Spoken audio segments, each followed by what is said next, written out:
Hello everyone, कैसे हो आप सब लोग। तो आज हम करने वाले हैं चैप्टर 9 कोड ऑन वेजेस का। तो चैप्टर 9 को मोस्टली स्टूडेंट क्या करते हैं, बहुत लाइटली ले लेते हैं कि लेकिन एग्ज़ाम में क्या होता है, सबसे ज़्यादा कॉन्सेप्चुअल ट्रैप यहीं से आते हैं। इस चैप्टर में ना तो राइट है ना ही पेनल्टी है, बल्कि ये चैप्टर हमें बताता है कोड ऑन वेजेस लीगली कैसे चलेंगे। तो चलो अब हम देखते हैं सेक्शन 57 किससे डील करता है। Appeal, bar of suit, delegation and exemption. तो ये डील करता है आपका bar of suit. Bar of suit का मीनिंग क्या होता है? बार ऑफ सूट का मीनिंग होता है कि सिविल कोर्ट का जो जुडिक्शन है ना, वो पूरी तरह कंप्लीटली बार्ड हो जाएगा। मतलब जो भी मैटर कोड ऑन वेजेस के under the code on wages के अंडर आते हैं, उन पर सिविल कोर्ट का कोई केस नहीं चलेगा, वहाँ नहीं चलेगा। ठीक है। एग्जाम्पल जैसे मिनिमम वेज का डिस्प्यूट है ना, तो वो सिविल कोर्ट में जाएगा? नहीं जाएगा। क्यों नहीं जाएगा? क्योंकि क्या होता है कि सिविल कोर्ट में बहुत ज़्यादा डेट पे डेट, तारीख पे तारीख मिलती रहती है, बहुत ज़्यादा डिले होता है और वहाँ पे स्पेशल अथॉरिटीज़ को ही पावर होती है, तो बहुत ज़्यादा डिले हो जाता है। तो सेक्शन 57 क्या डील करता है? बार ऑफ सूट्स डील करता है। आई होप आपको ये समझ में आ गया होगा। ठीक है। नेक्स्ट क्वेश्चन क्या कहता है? नेक्स्ट क्वेश्चन है protection for action taken in good faith in provision under.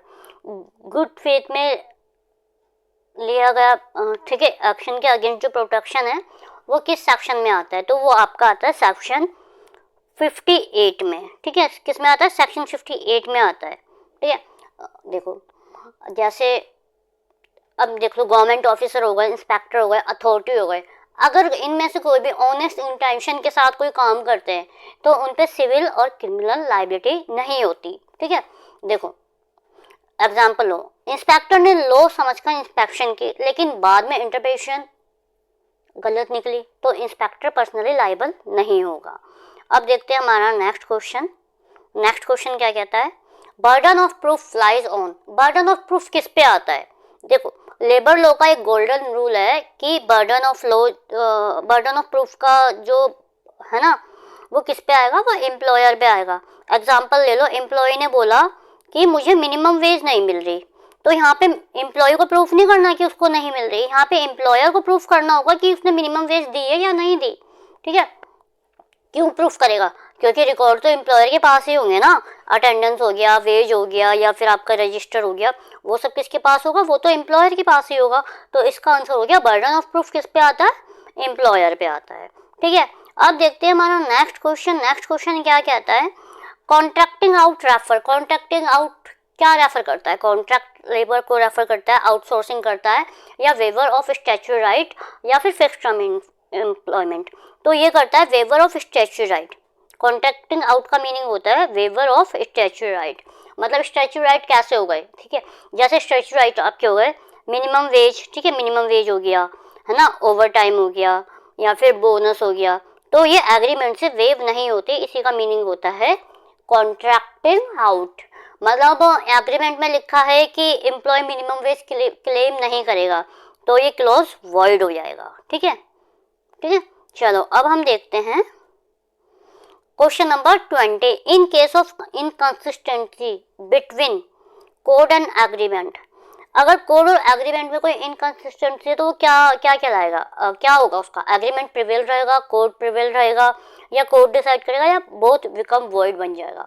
तो देखो, ये होता है सेक्शन 61। ये आता है ओवरराइडिंग इफेक्ट। ओवरराइडिंग इफेक्ट मतलब ओवरराइडिंग इफेक्ट होता है। ओवरराइडिंग इफेक्ट मतलब एक सेकेंड, ओवरराइडिंग इफेक्ट होता है मतलब आपका एग्रीमेंट है, एग्रीमेंट में मेंशन है 300 रुपये पर डे मिलेगा, 300 रुपये पर डे मिलेगा। ठीक है। और कोड में मेंशन है कि आपको 500 रुपये पर डे मिलेगा, तो आपको मिनिमम वेज कोड के अकॉर्डिंग मिलेगा, तो कोड प्रिवेल रहेगा, एग्रीमेंट नहीं रहेगा। ठीक है। चलो अब देखते हैं हमारा नेक्स्ट क्वेश्चन। नेक्स्ट क्वेश्चन से पहले अगर आपको लेक्चर अच्छे लग रहे हो, क्योंकि देखो एक लेक्चर को बनाने में काफ़ी एफर्ट लगते हैं, वीडियो को पीपीटी बनाना, क्वेश्चन फाइंड आउट करना, पीपीटी बनाना, फिर रिकॉर्ड करना, एडिट करना, अपलोड करना, तो एक लेक्चर में काफ़ी टाइम लग जाता है। और अगर आप लोग मोटिवेट नहीं करोगे तो मेरे लेक्चर बनाने का कोई बेनिफिट भी नहीं है। अगर आपको लेक्चर जरा से भी अच्छा लगता है तो प्लीज़ लाइक शेयर सब्सक्राइब जरूर करें। It's a request all of you, ठीक है। अब हम देखते हैं question number 21, power of delegation is provided under. Power of delegation कौन से सेक्शन में आती है? ये आपकी आती है सेक्शन 62 में। चलो सेक्शन 62 में आती है। अब मैं आपको बताती हूँ सेक्शन 60 में आपका क्या आता है। सेक्शन 60 में कॉन्ट्रैक्टिंग आउट बताया था, कॉन्ट्रैक्टिंग आउट, ठीक है। सेक्शन 60 में कॉन्ट्रैक्टिंग आउट। 61 में आता है आपका आता है इफेक्ट ऑफ लॉ एग्रीमेंट। 62 में आता है आपका पावर ऑफ डेलीगेशन एंड 63 में आता है आपका exemption of employer from certain liability in case, ठीक है। अब देखो क्वेश्चन नंबर 22 ही यही है, एम्प्लॉयर में भी एग्जम्प्टेड फ्रॉम लाइबिलिटी। एम्प्लॉयर को कब उसकी लाइबिलिटी से एग्जम्प्ट किया जा सकता है? देखो, या तो उसका लॉस हो गया हो, नहीं, या एम्प्लॉयर एग्री हो, नहीं, या सर्कमस्टांसेस बियॉन्ड कंट्रोल एग्जिस्ट। इसका मतलब है कि जैसे मान लो नेचुरल कैलेमिटी आ गई या फायर हो गई, ठीक है, ठीक है, या लॉकडाउन हो गया या पैंडेमिक हो गया, तो एम्प्लॉयर के कंट्रोल से बाहर है ना वो, तो जो एम्प्लॉयर के कंट्रोल से बाहर है उसमें उसको एग्जम्पशन मिल सकता है उसकी लाइबिलिटी से, ठीक है। चलो अब देखते हैं question number 23, section 64 provide protection against. Section 64 किस से प्रोवाइड करता है? तो वो करता है assets attachment for government due. अगर गवर्नमेंट का कोई ड्यू है तो अथॉरिटी बिना प्रोसीजर के फॉलो किए फैक्ट्री सील नहीं कर सकती और प्रॉपर्टी अटैच नहीं कर सकती, उसको पूरा प्रोसेस फॉलो करना पड़ेगा, ठीक है।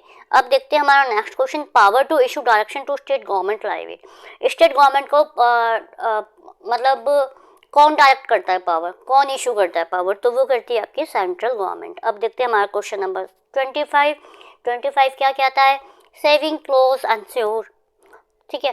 सेविंग क्लोज अनश्योर आता है सेक्शन 66 में, और ये क्या कहता है? ये कहता है continuation of previous lawful action. Option number B ये कहता है कि सेक्शन 66 कहता है कि और लॉ के अंदर, मतलब जो पुराने लॉ है ना, उनमें जो लॉफुल एक्शन है, ठीक है, वो कोर्ट के बाद भी वैलिड रहेंगे, इसलिए सारे चेंजेस नहीं किए गए, कुछ कुछ चेंजेस किए गए हैं, ठीक है।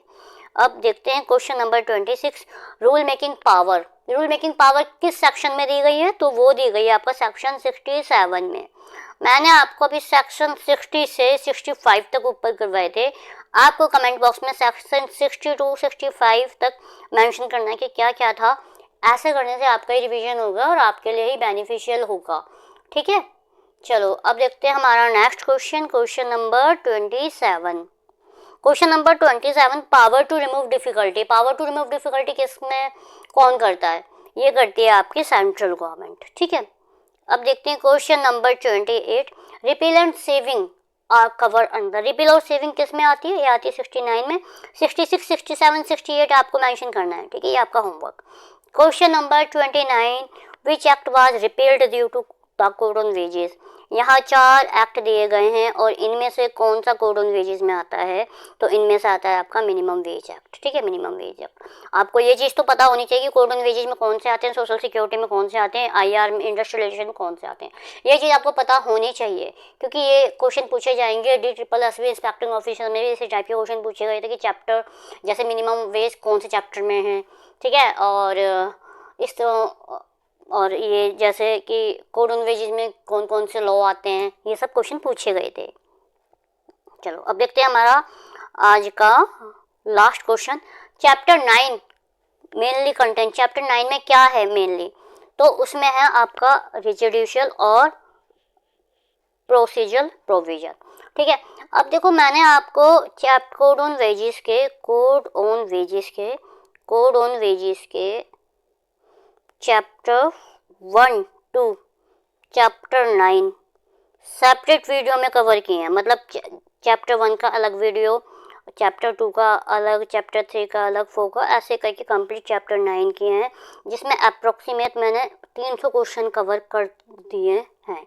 इसका एक कंपाइलेशन मैं बना के आपको डाल दूंगी, ठीक है। अगर आपको कंपाइलेशन देखना है, कंपाइलेशन देख सकते हो, और आपको मतलब 10-10 15-15 मिनट के शॉर्ट्स देखने हैं, मतलब छोटे वीडियो, तो आप छोटे वीडियो भी देख सकते हो।